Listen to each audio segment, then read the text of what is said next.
Second unit. In the home of Sir Ector, Sir Ectorer barite, Arthur, the son of the late king, মৃত রাজার ছেলে Arthur sir এক্টরের বাড়িতে was spending his boyhood, তার শৈশবটা কাটিয়েছিল in happiness and safety, খুবই সুখে স্বাচ্ছন্দ্যে এবং নিরাপদে।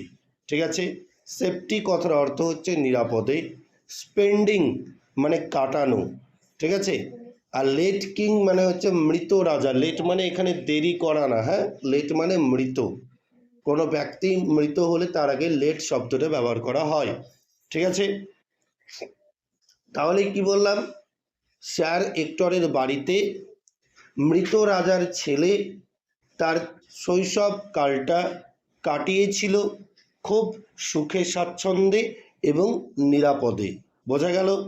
নেক্সট, অ্যাজ হি গ্রিউ ওল্ডার, যখন সে বড় হলো, সে বলতে এখানে আর্থার, তাই না। তাহলে যখন সে বড় হলো, হি বিকেম জেন্টল, সে ভদ্র বা বিনয়ী হলো, স্ট্রং শক্তিশালী হলো, হ্যান্ডসাম সুন্দর হলো, অ্যান্ড গুড ভালো হলো, লাইক হিজ ফাদার আর্থার পেন্ডারগন, অর্থাৎ তার বাবার মতো। সেই ছেলেটি যখন বড় হলো তখন সে তার বাবার মতো খুব জেন্টেল হলো, স্ট্রং হলো, হ্যান্ডসাম হলো এবং গুড হলো, ঠিক আছে, বোঝা গেল। নেক্সট, 18 ইয়ার্স পাস্ট, 18 বছর কেটে গেল। Britain was torn by bitter rivalry, অর্থাৎ ব্রিটেন ছিন্ন ভিন্ন হয়ে গিয়েছিল বিটার রাইভ্যালরি মানে প্রচুর প্রতিদ্বন্দ্বিতায়। এখানে টর্ন মানে কি, অ্যাকচুয়ালি টিয়ার থেকে টর্ন শব্দটা এসেছে, টিয়ার মানে হচ্ছে ছেঁড়া আর টর্ন মানে ছিঁড়েছিল, কিন্তু এখানে টর্ন মানে কি হবে, ছিন্ন ভিন্ন হয়ে যাওয়া, ঠিক আছে, একটা বিশৃঙ্খলার সৃষ্টি হওয়া, একটা অরাজকতার সৃষ্টি হওয়া। কেন অরাজকতার সৃষ্টি হয়েছিল, বাই বিটার রাইভ্যালরি, অর্থাৎ বিভিন্ন প্রতিদ্বন্দ্বীরা বিভিন্নভাবে প্রতিদ্বন্দ্বী করে তারা কি করতে চেয়েছিল, ইংল্যান্ডের সিংহাসনে বসতে চেয়েছিল, সেই জন্যে ইংল্যান্ডে একটা অরাজকতার সৃষ্টি হয়েছিল। ক্লিয়ার হলো। Next, none of the fighting barons had manage to become the king, অর্থাৎ যে সমস্ত ব্যারন্সরা, ব্যারন্স কথার অর্থ হচ্ছে জমিদার, যে সমস্ত জমিদাররা রাজা হওয়ার জন্য লড়াই করছিল তাদের মধ্যে কেউই ওই ইংল্যান্ডের সিংহাসনে রাজা বা ইংল্যান্ডের সিংহাসনে বসতে পারলেন না, ইংল্যান্ডের রাজা হতে পেরেছিলেন না।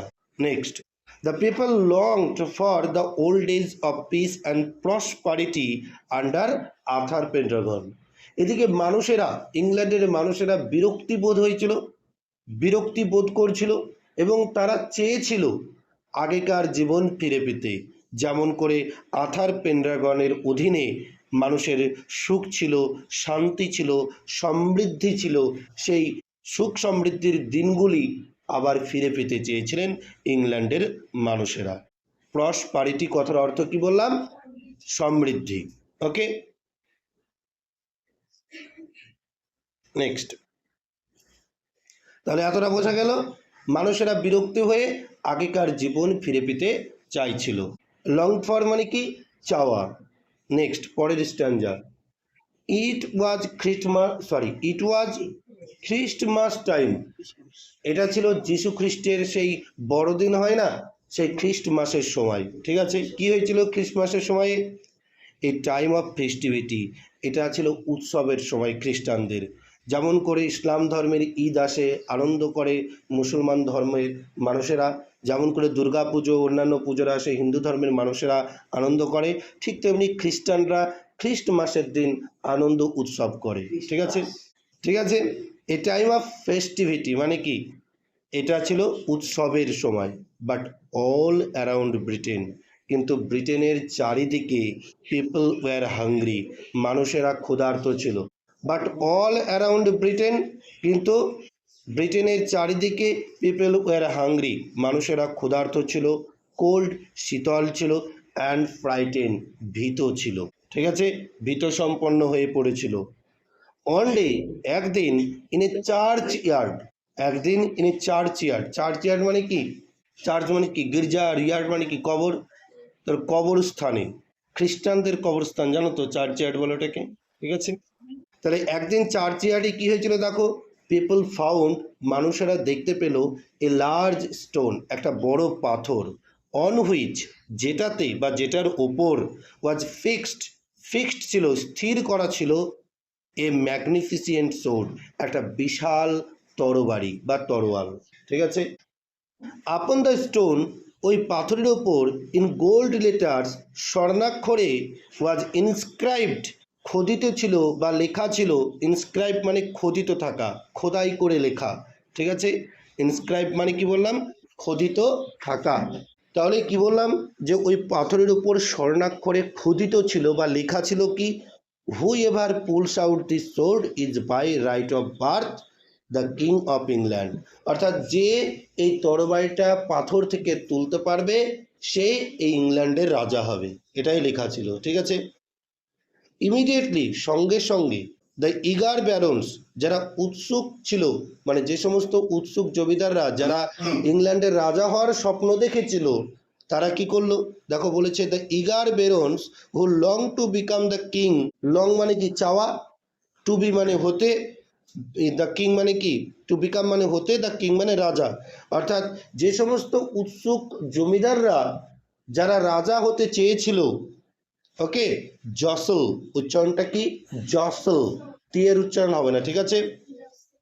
জসল ধাক্কাধাক্কি করেছিল, জসল মানে ধাক্কাধাক্কি করা, এবং দেমসেলভস, তাদের মধ্যে, টু লিফট দ্য সোর্ড, তরবারিটা তুলতে, ঠিক আছে।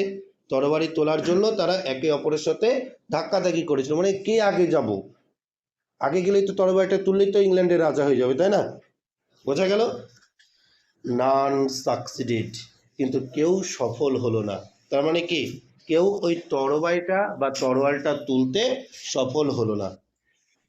The sword remain fixed to the stone, অর্থাৎ তাহলে তরবারিটা থেকেছিল ফিক্সড মানে স্থিরভাবে, টু দ্য স্টোন, পাথরেই থেকে গেল, ঠিক আছে। তাহলে তরবারিটা পাথরেই থেকে গেল। ইট ওয়াজ আর্থার, এটা ছিল Arthur, at the age of 18, 18 বছর বয়সে, মাত্র 18 বছর বয়সে, ও succeeded in lifting the sword, অর্থাৎ যে সফল হয়েছিল এই তরবারিটা তুলতে।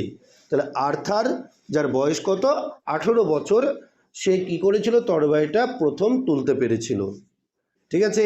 দ্য ব্যারন্স ওয়ার অ্যাংরি, এদিকে জমিদাররা তো রেগে গেল, কার উপর রেগে গেল, আর্থারের ওপর রেগে গেল। অ্যান্ড ডিসঅ্যাপয়েন্টেড, এবং হতাশ হয়ে গেল। ডিসঅ্যাপয়েন্টেড কথার অর্থ হচ্ছে হতাশ, ঠিক আছে, হতাশ হয়ে গেল। দে ডিম্যান্ডেড এ টেস্ট, তারা সবাই মিলে বলল, না, এর একটা পরীক্ষা নেওয়া যাক, ঠিক আছে, তুলতে পারে কিনা দেখব। ডিম্যান্ডেড টেস্ট, তারা একটা টেস্টের দাবি করলো, পরীক্ষার দাবি করলো, না পরীক্ষা দিতে হবে আবার। ডিম্যান্ড মানে কি, দাবি করা, ডিম্যান্ড মানে কি বললাম, দাবি করা, টেস্ট মানে কি, পরীক্ষা। নেক্সট, আপনি ব্রাইট মে মর্নিং, একদিন মে মাসের সুন্দর সকালে, a great trial took place in the presence of many people, অনেক মানুষের উপস্থিতিতে একটা পরীক্ষা ব্যবস্থা করা হলো, ঠিক আছে। ট্রায়াল মানে এক্সাম বা পরীক্ষা, ওকে। আর প্রেজেন্স কথার অর্থ হচ্ছে উপস্থিতি।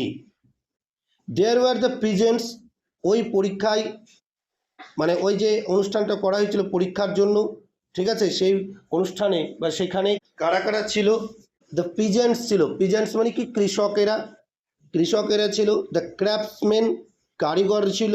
দ্য মার্চেন্টস, ব্যবসায়িকরা ছিল। As well as the barons, জমিদাররাও ছিল, ঠিক আছে।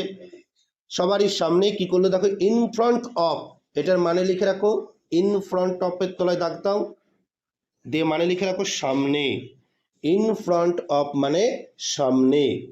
তাহলে ইন ফ্রন্ট অফ এভরিওয়ান মানে প্রত্যেকের সামনে বা সকলের সামনে, Arthur, slender and young, slender কথা অর্থ হচ্ছে স্লিম, পাতলা, স্লিম ফিগার বলি না আমরা, পাতলা, স্লেন্ডার মানে পাতলা, স্লেন্ডার অ্যান্ড ইয়াং, অল্পবয়স্ক বাচ্চাটি বা আর্থার, অল্পবয়স্ক Arthur, lifted the sword easily, খুব সহজভাবেই আবার সেই তরবারিটা তুলে ফেললো।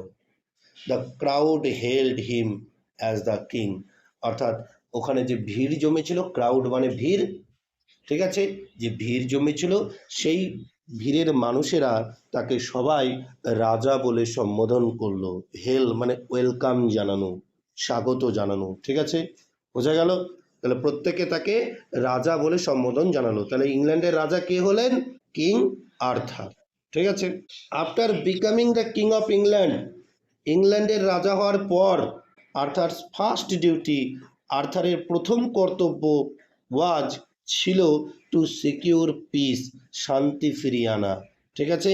সিকিউর মানে কি? নিশ্চিত করা বা ফিরিয়ে আনা। তাহলে প্রথম কাজ কি ছিল? শান্তি ফিরিয়ে আনা ইংল্যান্ডে। তাহলে মানেটা কি? Arthur's first duty was to secure peace in England, আর্থারের প্রথম কর্তব্য ছিল ইংল্যান্ডে শান্তি ফিরিয়ে আনা। Okay, he was helped by wise Merlin, তাকে সাহায্য করেছিল কে? সেই মার্লিন, মনে পড়ছে, এখনো বেঁচে আছেন। লাইক ইজ ফাদার, তার বাবার মতোই আর্থার ওয়াজ কনসার্নড, আর্থার সচেতন ছিলেন। এই কনসার্ন কথার অর্থ লিখে রাখো, সচেতন। তাহলে তার বাবার মতো আর্থার সচেতন ছিলেন about the good of common people, অর্থাৎ সাধারণ মানুষের ভালো নিয়ে চিন্তা করতেন বা ভালোটা নিয়ে সচেতন ছিলেন। King Arthur fought battle so that no one could ill treat the humblest of his subject, অর্থাৎ কিং আর্থার অন্য রাজাদের সঙ্গে বা অন্যদের সঙ্গে যুদ্ধ করতেন যাতে প্রজাদের কোনো ক্ষতি না হয়। প্রজাদের উপর যারা অসৎ আচরণ করতেন বা তাদের সাথে কিং আর্থার যুদ্ধ করতেন, লড়াই করতেন, ঠিক আছে। নেক্সট, বা প্রজাদেরকে যারা প্রজাদের উপর যারা অসৎ আচরণ করত, প্রজাদের ক্ষতি করার চেষ্টা করত, তাদের বিরুদ্ধে তিনি যুদ্ধ করতেন, ঠিক আছে। King Arthur had lost his royal sword in a battle, ওই যে সোর্ড তরবারিটা তুলেছিল না, ঠিক আছে, কিং আর্থার রাজার তরবারিটা বা সেই তরবারিটা কিন্তু একটা যুদ্ধক্ষেত্রে হারিয়ে ফেলেছিল। ব্যাটেল মানে কি? যুদ্ধক্ষেত্র, ঠিক আছে। ব্যাটেল মানে কি বললাম? যুদ্ধক্ষেত্র। তাহলে রাজা আর্থার সেই তরবারিটা যুদ্ধক্ষেত্রে হারিয়ে ফেলেছিল।